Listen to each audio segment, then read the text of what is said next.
Page 47. 47. And since Mario, you volunteered, I'll give you the pick. Okay. Well, I was going to ask you that the chapter actually is kind of small because it only goes Yes, to 57. yes, but there's and then, stuff at the end. Yeah, the sources. So I don't know how Yeah. you want us to incorporate that. What I'd like you to do is, I think, Mario, is go ahead and 47 to 53. Okay.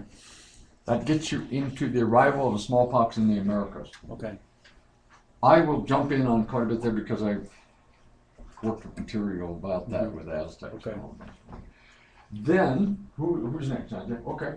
And then 53 to, how about 60? That includes some of the sources. That's about 7, somewhere in that period. And Todd, would you like to be talking to us a little bit about the next few pages? Up to 65. So if you could put, and I'll pass this around so I don't get screwed up like last time. So I want you to put down. Oh, here. Yeah, thank you. You put your pages down next to your name for today's assignment, so I know who's kind of lead discussing. And then I know this is new to some of you, but remember, before your turn comes, and I'm slow in getting on top of this, I know that. And then we changed all the organization somewhat when it turned out to be as small. But you do need to give me that page outline or summary just before you do it. So next time, maybe you can get me that. Okay, that one. Oh, you do have it? Oh, no. Oh, okay. Oh, no. No. So for next Thursday, would you bring it? Just Yeah. what you're going to talk about today, basically, what you found interesting. It doesn't have to be a whole page. Don't stretch it. But it's on the syllabus somewhere on that first part under assignments, where you give some kind of a rough, even a detailed outline to guide yourself to say, well, I found these important, blah, blah, blah. It doesn't have to be in certain kind of English format of outline if you want to do an outline form, or just a couple paragraphs that you're going to talk about. Hand that in to me next time. You two folks. So, and then some Thursday, we'll get these 1, 2, 3 people probably out of it. Okay, so we're at 63 for you. Would you put your pages down, please? Oh, thank you. And then Todd's going to, where did we say this? 53 to 60, and then he's the remainder. Okay. You're to 60? Okay. Yeah. And some of that might be more interesting than other than Todd. So take from 60 to, let's breaks here. How about the 65? Because then it breaks in it.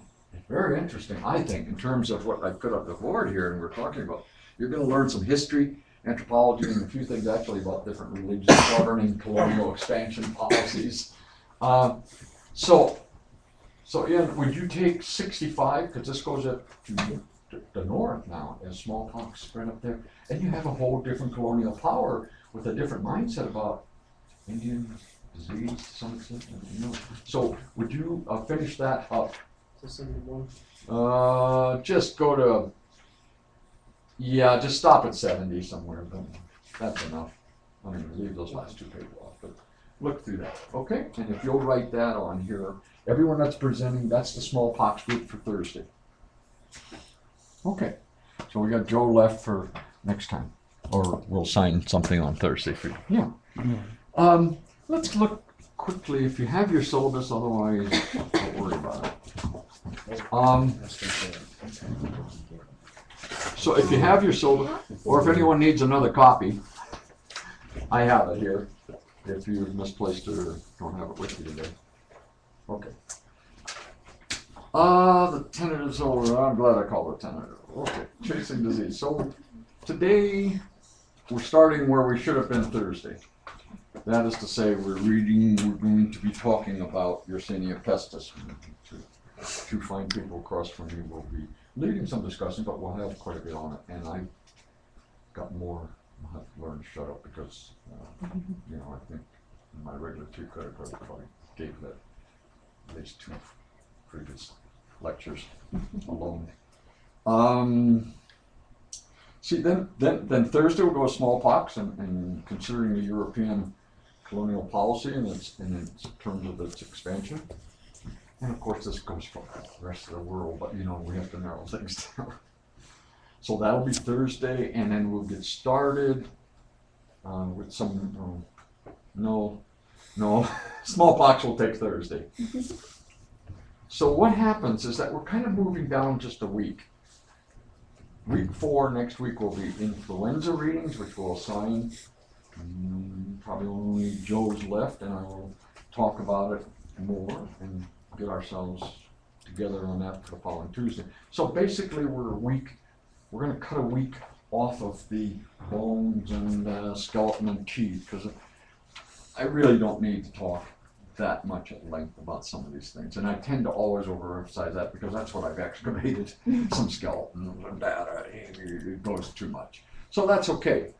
So basically we're moving that down. Let me tell you, since we have your attention on page 3, Chamberlain text, I'm not crazy about it, but you know, I looked a lot among my 20, 30 texts on prehistoric skeletons and teeth. Some of which, incidentally, if you wanted to do or look further in the back of your page here, Paleopathology by Tony Waldron, he's an Englishman, but very good. The general standard text in the field for this area that we're going to be cutting short is Bioarchaeology by Clark Larson. So I ended up with this Chamberlain's little book because it was reasonable in terms of its length. It's a little older, there are a lot of new things, but he covers most of the things that we need to get under our belt a little bit, and it's cheap. Because you could get those used for $5, as I said before, which has no application to you right now. Please note that on your schedule yet, week 3, it says peruse briefly those chapters. You don't have to read them in detail about them, but peruse them, look through that. Oh, and that reminds me, also aids up here further, which is in the back of the first portion. We're not going to talk about it. I put it in there because what is so interesting is you can look at it at the back and just read for your information some of those myths and ideas that are circulating, particularly in South Africa, about who planted it there and schemed to create it. And so politics affects real life in a whole bunch of ways that we're knowing about, those that are unemployed and everything else. Okay, I won't get into that business. Okay, so keep that in mind, because we will not talk about age. That's getting killed, and I think is not going to do. I mean, it's happening in a lot of your classes, probably. So, if you take any biology, you're going to get it there. I'm hoping to whet at least some of your appetites, and I know some of you well enough now that I have already by these readings to go on with other things. Someone asked me, and I actually got 2 emails. I don't know if it's someone you knew or how they found out. They couldn't take this course this time, but wanting so bad to take it. Looked at apparently online at the books even, and said, when am I going to offer it again? Well, my question to you is, there's no place to put this class. I can only offer it twice under a special class, that it is. And then I have to be sublime of how I'd offered, like I did medical anthropology, a whole different title, but it was medical anthropology again. But I don't know about it. I mean, I think I probably, I don't know, where you guys can use it as credit, and at a community college, I just don't know how well that'll flow. But that'll be something we'll take up the last week of class again and get your opinion of it as to whether I'm going to offer it maybe next fall or I even might not be here next spring. I would do it for sure. Okay, so we're going to cut this business of bones and teeth, prehistorically, stuff down a little bit. Okay. We also have, and some of you may have seen it. Listen, Sierra and I talked about this the very first few moments of the first class. But if you want to look at the role of technology and transportation in the world as one unit and disease, there's probably no better epidemiological movie out in the recent past than Contagion, if you want to see that movie. It played here actually in Pueblo on the big screen, but you can get it in whatever. Pretty soon anyway. It's called Contagion. It's out. Oh, yeah, Okay. it's out. And the other thing I would mention is we will have one DVD that I own on, after we talk a little bit about the break influenza of 1918. And some of you may or may not see it. It's a PBS special. I own the DVD, so that'll be the only thing that we'll probably have is in a DVD form. That'll be sometime next week as we get into the great influenza. Incredible. Now the recounting of people dying, probably some people, I think, with not the best data, push that up to 50 million, 60 million people between about 2 to 4 years. Makes AIDS look like a little sneeze in terms of death around the world. I mean, it's pretty incredible, and it's so much in reservoirs that we know about, particularly something that I talked about in the first class, which I'm sorry you guys missed, but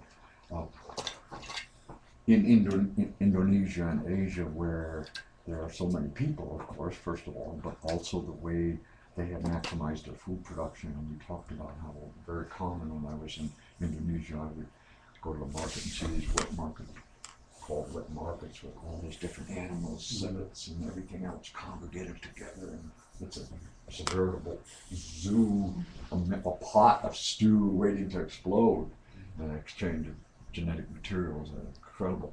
And then also, I think I was talking about these big cages where they have ponds underneath with fish, and then on top they'll have chickens, and the next layer their chicken droppings drop down to pigs who eat anything and can process it into good protein, and then the pig stuff at the next level drops down to feed the fish, and it increases the plankton reserves, and the fish get big on it.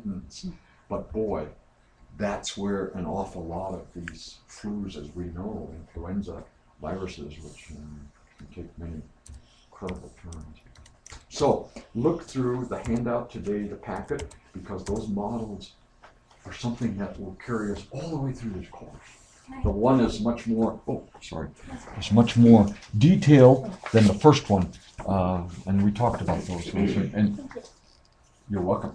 And in that packet, you can just page through it very quickly, and you'll see there's some stuff, the critical stuff we talked about, hunting and gathering and what protects them, and then agriculture, which is where we ended up last time. So, let me go on and just a couple more things before we get started with our two. There's a table underneath. To just give you a little bit of what we ended up with the other day about how agricultural practices lead. I mean, this looks at malaria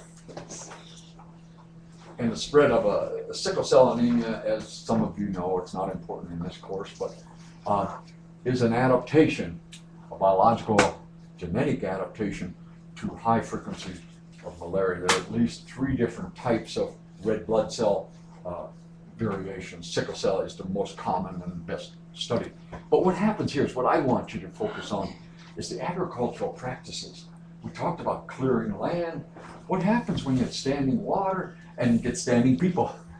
People working and staying in communities that are, mosquitoes are transmitting this. Obviously the mosquitoes are like, come over here, boys. We got these people, they're not even moving around. And like animals, the herds are moving and that sort of thing, but they can, and then they start getting animals and they can move between those cows and then bring some of those cows into the edge of the house maybe, and the house is not the best built, as we'll see is important also in the topic of the day in a moment. So that's what we get, and that increases the malaria to the point where I said today, and incidentally, just last week, they found something published, a pretty good result of protection with the first malaria vaccine. Protected children, I forget the percentage, but offered them some protection, because about between a million and 2 million people die annually of falciparum, which is the most deadly type of malaria. There's at least 3 kinds of malaria that is a parasite carried by mosquitoes, foregut, injected, inoculated into people. and it's often recurring, especially VBACs and some other forms are recurring through life. My uncle was in the Philippines during World War II, and he got it real bad. And every once in a while, when I was a kid, you could tell he got down with a pounding headache, and high fever, and all those kind of shakes and chills at the same time, right? With fever. Yes. Just real quick, just to restate what you Sure. said. You said even in today's world, about approximately 2 million 1 to 2 die million. Yeah. worldwide from Correct. from malaria. Wow. And falciparum from her Okay. Plasmodium falciparum for those that want. So that put obviously a selective effect, this heavy malarial load on red blood cells, which is where the parasite hangs out and reproduces, because it likes that oxygen. Well, the oxygen tension changes without a great deal of detail here. We spend a whole class period on just sickle cell, but sickle cell, just what it sounds. Genetic propensity for these cells, instead of being nice, long, round, healthy red cells that carry oxygen, they squeeze through capillary beds, but when they're sickled, they get hung up in there and tremendously painful. But it turns out, unlike common sense in a way, those people that have a mixture, in other words, they have some normal red blood cells carry on those functions, but they have some that are sickle, are the survivors. And differentially in terms of human evolution, that's a microevolutionary benefit, because they survive at much, much higher rates to reproduce and pass on that genetic inheritance. Okay? The wife, first of all, has higher rates of fertility. She's able to transport across the placenta, better oxygen because she has some, but she also gets protected. So those people that were all round blood cells get killed off differentially. The ones that are all sickle cell, those variants, all killed off from sickle cell, because it's a pretty nasty disease too. So it leaves the ones in between, what we call heterozygotes and genetic, the best survivors. So that, anyway, that's a quick and dirty thing about this. But what I wanted, why I even threw this in here, was to just talk about agricultural practices and that the whole thing about farming. And I guess this probably gives you more than you want, but it just kind of does what I was talking about. Initial force with few mosquitoes and a little malaria. Humans arrive with horticulture. Forest ecology changes. Land is cleared. Stagnant pools of water, as we know. You need to always make sure tires in Mexico, where I've worked, in Guatemala, a lot of old tires that captures water, and you know how hard it is to get water out of tires. Oh, it's perfect breathing for mosquitoes, of course, which transmit stagnant pool. Mosquito population increases, malaria increases. That just kind of goes through, I guess. I didn't realize I even had this one, but basically it's what I said. Now, this is the last thing I'll talk about before we go into the topic that we need to talk about today. And this is some important, not only were plants domesticated, but right along the line, it's pretty straightforward how animals were brought in, a little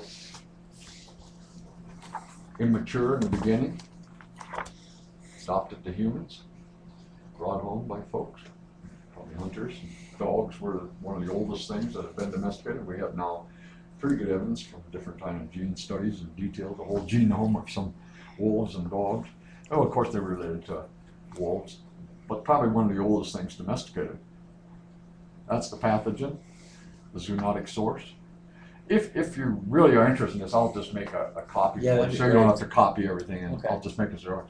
Great, thank you. Most of you want it, I'll make 4 for you. Yes. Okay. Yeah. But it's kind of interesting here. Cold, we know, rhinovirus, horse, but more and more intensive relationships of these animals. We did talk about hunters and gatherers the other day in that complex cycle, the first day, about lungs and that worm, Echinococcus, remember that? And the dogs were feeding them, yeah. So, but for large part, agriculture is where we get this intimate relationship. Even when I grew up on the farm ranch in Dakotas, man, when it was cold winters, my dad used to bring in these little newborn calves, bang the stove, bring them in there, and little piglets were back there. I mean, a veritable zoo in our house. Oh. So, I mean, but that's the way it still is in some peasant areas in India and other things. I mean, talk about that relationship. I saw that in South America In last South summer. America, exactly, in parts of Guatemala. Yeah. And so here you get these relationships. Malaria, there is a was talking about. The origin for that as a hitchhiking disease came from chimpanzees, and probably is evolutionary passed along as we separated out a long time ago. But even without that, different hunters and gatherers to this day hunt chimps, monkeys for meat, butchering them up, cutting them up, obviously nicks in the jungle, and obviously can contract this even without it being a, quote, evolutionary hitchhiking disease. But there's not much, chimps are also the best, closest relationship to 2 or 3 of the kinds of AIDS virus, incidentally, too, and it looks like that's where it came from, or green monkeys, maybe. I don't keep up with all the biomolecular stuff.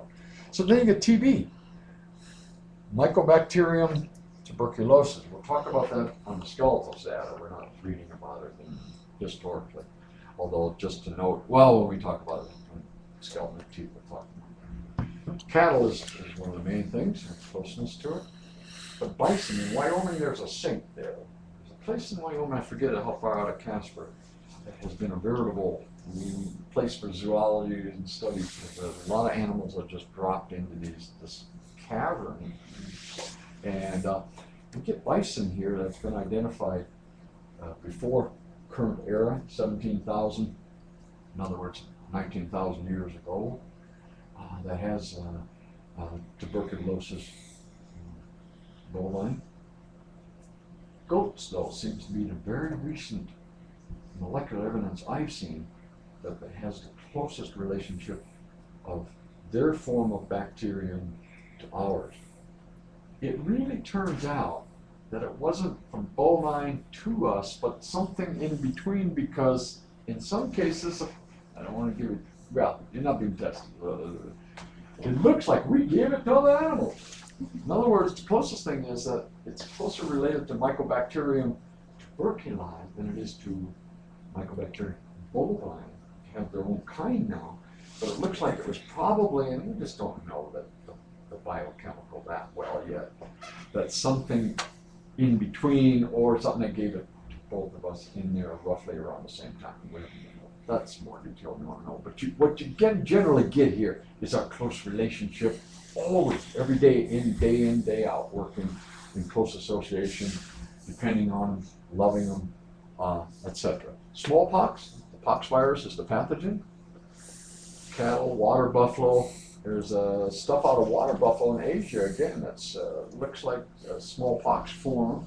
It's quite close to human smallpox in Asia. Your book says there is no animal reservoir now. And that is the general feel, because since 1980 we haven't had any human smallpox. It's been more or less wiped out, we hope, except for threats from labs. Russians, a lot of that probably not controlled too well, and then we hold some in our labs. But basically that would infer that there's no reservoir for it. However, I also have read, and it's pretty close stuff to monkeypox, and how much manipulation by nature or someone else would have to do is, I think, plague, it's a see today, so I won't talk about this. Influenza, moxovirus, pigs, fowl, ducks. Ducks, remember, have been domesticated in China about 4,000 years before present. HIV, I think, yellow fever, big thing. I think I mentioned that Napoleon Bonaparte, hand in here, little guy, left Haiti because he would get killed off. All his soldiers were dying from yellow fever, were infected, and he was very easy and happy to get rid of Haiti and declared that it was a big independence move, of course, but he really didn't struggle too much with it. Yeah, he just cut And his that was losses. due largely to yellow fever. Pardon? Mark? He just cut his losses. Yeah, that's right. Okay, all in all, number of human diseases that about 43% come from dogs and cats, carnivores, we didn't talk about that. And exotic pets today are a big thing that I'm not gonna, that'd be a fine thing for somebody to research for their little 2-3 page paper, a couple of resources outside of anything you use out of our literature, any of that. Some 39% come from domestic livestock, horses, cattle, sheep, goats, pigs. rodents 23. You know, get a feel for what animals have contributed. But a lot of animals, marine. I was surprised. Marine mammals and bats, which is where we think Ebola might have come out of.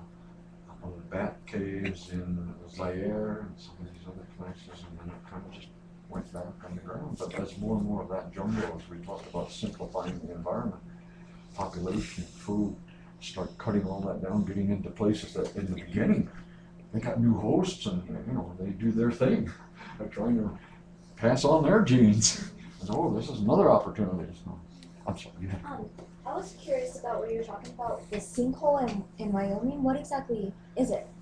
You know, I've never been there. I just read about it. It just, you know how, I'm it's not a tar pit like in Los Angeles, but it is a huge area where the substrate apparently was very fragile, and lots of animals migrating through this area. I don't even know how big it is. Google it, see Yeah, what 'cause they'll I give you wanted on this. to. I don't remember, Do you know except what that I know a lot of biologists got a lot of old, 10,000-year-old. do you know what it's where it is? Or? No, if you just put a sinkhole, Wyoming. prehistoric sinkhole, Wyoming.